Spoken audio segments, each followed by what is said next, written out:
toyo konti, tapos paminta, and ayan, pinainit ko na yung kawali. Diyan ko lang siya ihaw. Dapat walang oil, kaya lang syempre gusto ko lagyan ng konting oil. And lagay na natin kasi mainit na yung kawali.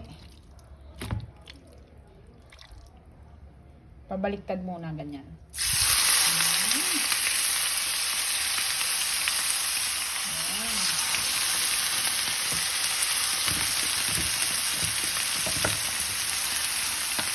Hindi ko alam kung magugustuhan nila, boss, pero sana magustuhan.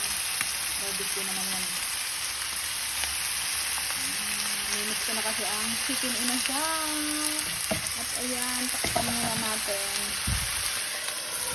Balikan natin mamaya.